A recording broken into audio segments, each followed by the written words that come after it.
Go. All right, folks, the fat lady has sung. It's the end of the show. By that, I mean this is the hot part of summer where, first of all, your tomatoes, the blossoms are no longer going to set fruit. I'm sorry. You know, I know you might be in denial about that, but when the temperatures hit like over 75 degrees at night, so it's only 80, it's 80 at night right now. So the temperatures are so high at night that your blossoms are no longer going to set fruit. And if you need your best friend to come over to you and slap you across the face and take your shoulders and say, no, it's over, the tomato season is over, I can do that for you. So I'm just telling you right now, it's over. So it doesn't matter how much you plead or pray or wish, it's done. So what are we gonna do now, right? All right, so you've got a lot of tomatoes, probably like I had, they're still ripening up. So I'm gonna let some of those ripen up. Some of them are gonna be picked green. And I am gonna lay them flat in a container under my bed. Yes, tomatoes lurking under the bed. And when I need it green, you know, red tomato, I'm gonna go back and those green tomatoes will have changed into red magically. So that's what I'm gonna do with mine. And then what I'm gonna do is I'm gonna pick some healthy parts of each plant. And my Porter Improved tomatoes did the best. It's an heirloom tomato, so I think I found my heirloom. I'm so excited about that because heirloom means I can save the seeds and plant them again, and it'll grow me a tomato plant just like this. So that's awesome. I'm gonna take a healthy shoot like this, and I'm gonna cut it off, and I'm gonna try to root it. Cut these off. Get me a good stalk there. And I'm gonna slip it in water. Slip it in water for now. I'm gonna cut a couple more here just for insurance. And I'm gonna go slip these into some little pots and keep them moist and let them root. And then I'm gonna plant them in mid-July back into my garden for a fresh tomato plant. And so I'm gonna take a little bit of each variety that I have that's still healthy enough to gather, that the spider mites haven't totally destroyed, and I'm gonna start again. Now if maybe you don't have tomatoes, or you don't have tomatoes that are healthy enough to do this with, that's okay. North Haven Gardens is one of the places that sells fall tomatoes. So July 5th is the time if I buy from them, I usually sink them in around July 5th. So that means remove all the tomatoes you have, pick the red ones, let the green ones ripen up inside, and plant new ones. I usually try to pick a different bed for mine, so I'm not planting them right back in the same bed. And don't forget to fertilize in between this process. All right, I'm gonna cut a couple more.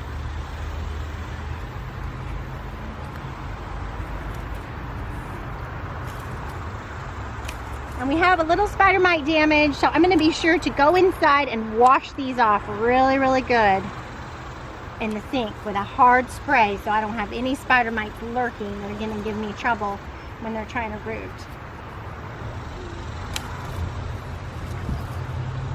So those are 3 good ones. Let's hope for fall tomatoes. I told you about rooting your tomato plants. So I am gonna do that, but a friend of mine gave me another idea, and I'm not sure if it'll work or not. Tell me what you think. If you've ever done it, leave me a message in the comments telling me how it'll work. But what I'm gonna do is cut these tomato plants down. Just remove them. Of course, I'm gonna harvest all these tomatoes. I'm actually gonna put the sprinkler up, and I'm gonna get the prophet and his little friend to pull the ball off for me tomorrow, I hope. The idea is to cut these tomato plants down, and she said just to a couple feet, and then she's telling me that they're gonna grow back. I just think they're gonna die, to be honest, but she's telling me that they're gonna grow back into a lush plant and give me more tomatoes in the fall. So let me know if you've ever done this. I'll let you know how it goes.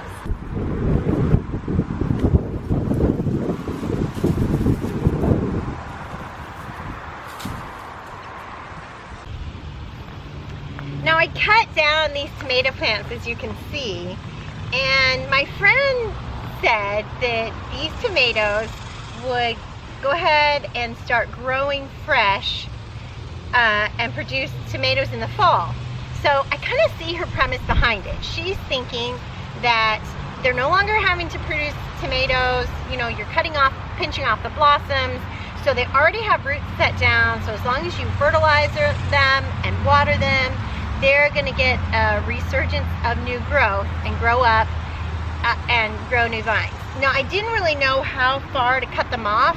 I wanted to leave some leaf because I figured if I cut off all the leaves, they for sure wouldn't survive because they have no way to make food. So I'm hoping that I did it right and that this plant will grow up and produce tomatoes. And also, I do think that this is going to be a lot easier to fight the spider mite. I can manage this. I can spray this with neem oil or insecticidal soap or oil with rosemary in it. Those are all things that fight against the spider mite. I can also spray them with a hard blast of water each evening to knock the spider mite off. That really discourages the spider mite. So I can fight this fight, but I can't fight a huge vining bush fight, you know. So I'm hoping this will work out. I'm gonna let you guys know how it goes. I've been photobombed. I'm hoping I'm gonna have fall tomatoes. So let me tell you about a squash that I grew that was supposed to be resistant to the squash vine borer.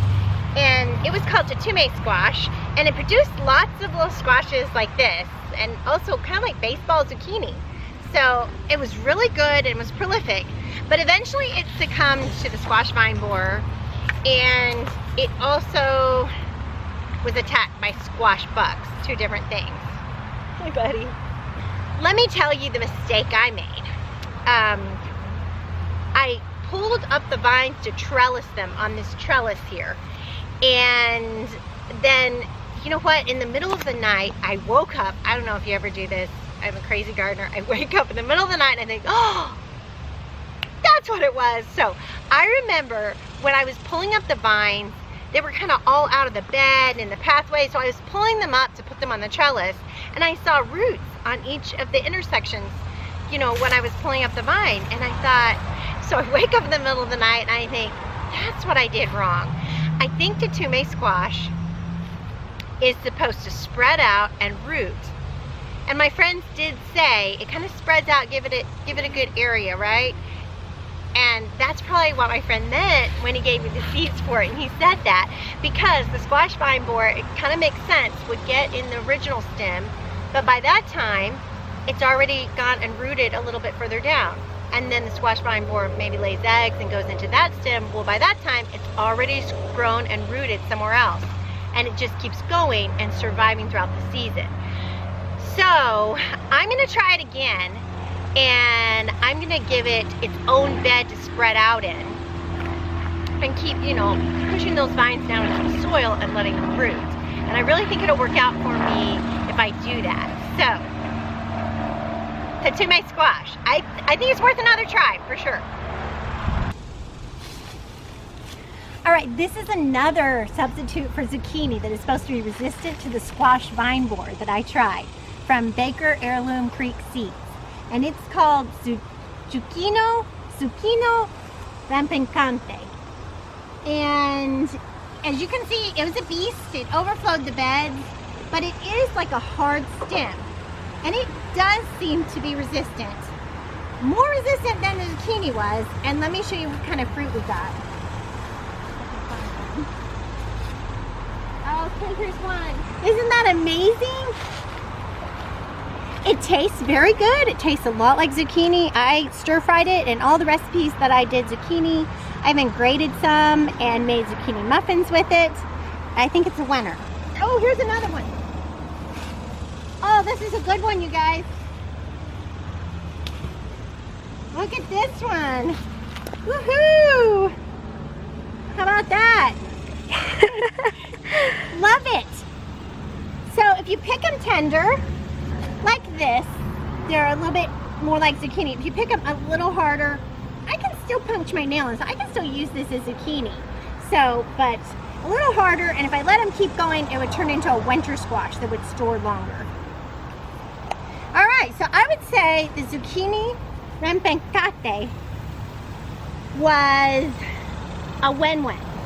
I think it was a win. I got a lot more fruit from it than I did when I tried just my plain zucchini plants last year. I'm gonna stop fighting the squash vine borer, and I'm gonna start winning with resistant varieties. And I think you should too. Give it a try.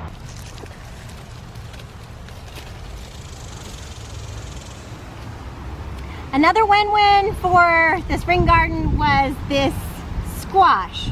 It's called Enterprise squash. It's a hybrid squash by, I believe, Territorial Seed Company. I don't know who else has it, but my friend Henry gave me some, and thank you, Henry, because I got so much squash, and last year I did an heirloom variety and I didn't get a single one. So I would say yes, definitely resistant to the squash vine borer. This was a win-win. But even though I said that, there's this time of summer in Dallas, Texas, where it starts costing you more to water your plants than it does the vegetables you're getting out of them. It starts costing you a lot of water to keep them watered. So you really have to weigh, am I getting enough vegetables to make this worth it, this water bill? And even though I have a couple of rain barrels, they were used up long ago. We just don't get much rain in this stretch, this period between July, August. So what that means to me is it's time to fold up the garden, pull everything up, fertilize, get my chickens on here if I can to eat most of the bugs that are left, and then revisit it and replant in August, early September. So that's kind of where I am. So it's hard. It's hard to stop fighting the good fight. You want to just keep fighting, right? You want to keep fighting the squash bugs. You want to keep trying to spray different things. You want to keep watering. But the truth is, it's just going to cost me more money to water, more effort and money with sprays when my plants cannot take this heat, really. So there is one thing you can do to prolong your season, and that is shade. So if you have a way to shade your garden, go for it. And I think that might prolong it a little bit longer into the season. But I couldn't figure out a way to shade my garden that the city would agree with, that people wouldn't complain about. So I'm not able to do that. My hands are kind of tied since I'm in my front yard. But if you're in your backyard, go for it. I think I would put posts and green cloth shade, and I would just shade the whole thing and extend your season on into the summer.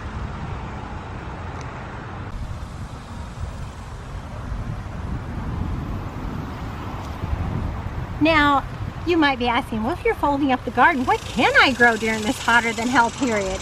All right, there are a few things, and one of them is sweet potatoes. Sweet potatoes love the heat. You know, you have to keep them watered, but they're pretty drought resistant. So I've got these starts going in a pot, and I'm going to snap each one off and plant them in my sweet potato pit here.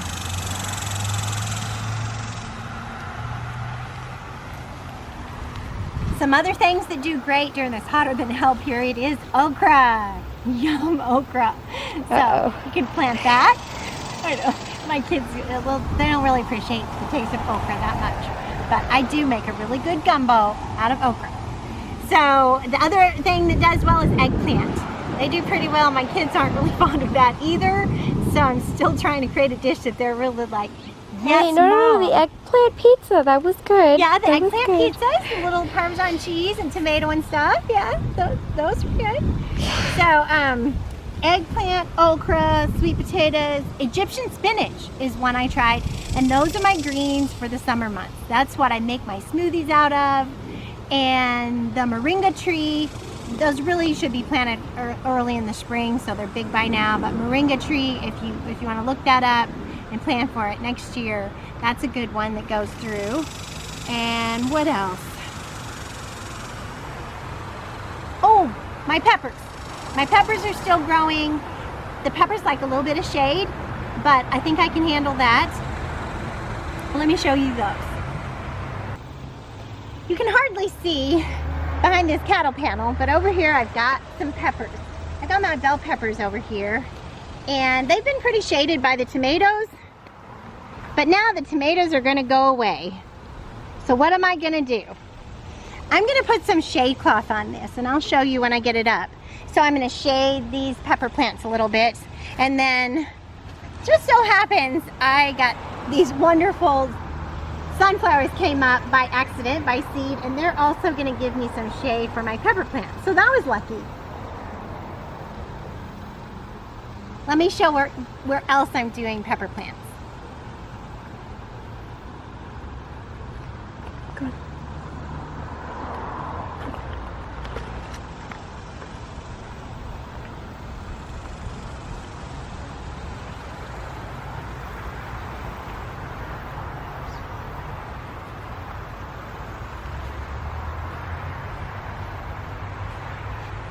Over here I get a lot of morning sun and then afternoon shade. So my peppers and my green beans are still flourishing right here. And even though I have to water them, it's possible to pull them through. And so if you can find a microclimate in your garden where you get a lot of morning sun, quite a bit of it, but then it's sheltered from that afternoon shade, then that is also a way you can extend your summer produce.